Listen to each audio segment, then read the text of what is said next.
Esiet sveicināti, cienījamie sporta draugi. Latvijas Sinotipa vīriešu handbola virslīgas fināls. Otrā fināla spēle starp komandām, kas spēlē arī pagājušajā gadā zelta finālā. Proti pašreizējais čempions Dobeles Tenaks un Rīgas Celtnieks. Maslaks, Ukraiņa leģionārs, spēles vadītājs Lauris Eglītis atklāja rezultātu, izvirza Celtnieka vadībā 1-0. Divu pamatu spēlētāji, Jārājs jau kopš sezonas sākuma nav Toms Lielais, gūst pirmos vārtus 5 minūtes izskaņā Dobelniekiem 1-2. Eriks Blūms, tūdaļ būs pacelta tiesneša roka. Piespēle līnijā Politeram 3-3.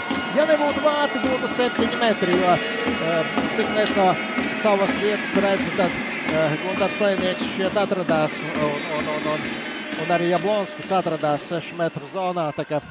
Vārtsargam patiesībā šādu metienu arī diezgan apgrotinoši. Metieni ar cīņā ar aizsargu. Raitis Pūriņš lieliski spēlē, Anda Ermaņa metienu no malas atvēra, bumba paliek Dobelniekiem. Freibergs. Eglītis ļoti labi atkal tika garām aizsargam, bet šoreiz Ivars Lācis, teicam, nospēlēja bilkstis līdz malai Kasparam Straumēm. 7-5, pirmo reizi 2 vārtu pārsvars Tenaks komandai 15. minūtē. Lauris Rūtiņš. Ivars Lācis nevis atvaira, bet pat noķer bumbu. Uzminēja. Lazdiņam būs brīvāk droši vien spēlēt, izdarīt metienas. Lūk, arī tiek pie metiena. No metriem 9,5 un iemet balstinieku. Celtnieks paliek mazākumā. Raitis Pūriņš atvaira bumbu. Rezultāts nemainās. Krivmans tomēr paspēja bloķēt.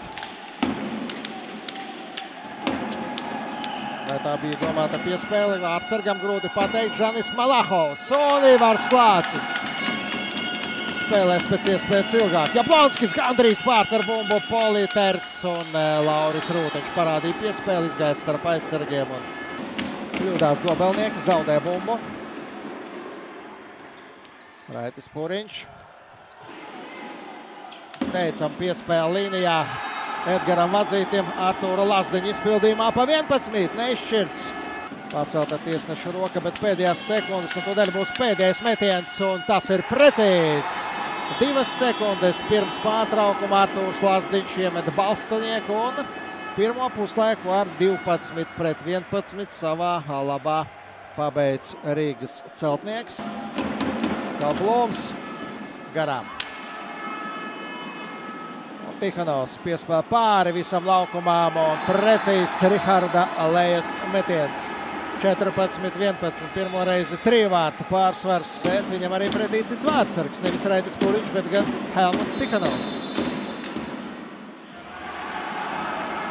Izdevās pārmest pāri vārtsargam, bet neizdevās iemest bumbu vārtos. Helmuts paspēja atgriezties, tā ka Maslaks Sasuļins līdz malai izspēlē, Rihards Leja trāpa pa pārlikni. Kreisbergs līnijā Politeram 14-15. Medaļu spēles viņas tiesās arī Rio de Janeiro olimpisko spēļu turnīrā. Artūrs Kļaviņš 17-15.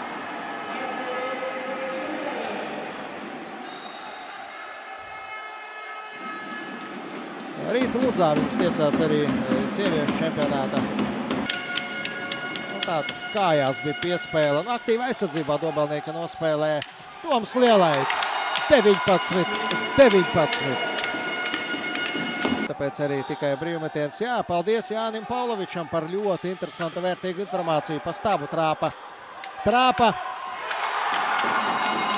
Kreisbergs, bet cik veiksmīga epizode Dobelei.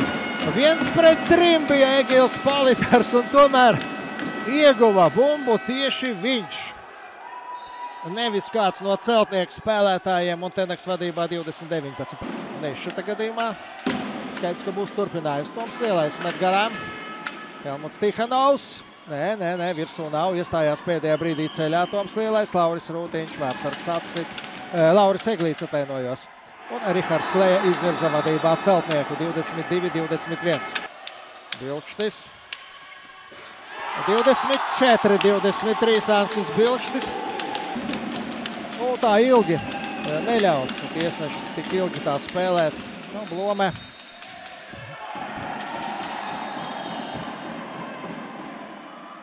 Un Blome dabū sarkano kartīti. Uzreiz. Par nesavaldīšanos.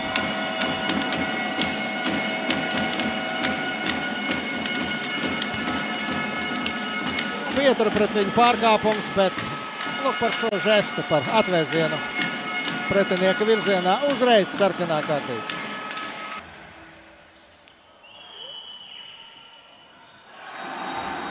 Sasuļins 24-26 pēdējā minūtē.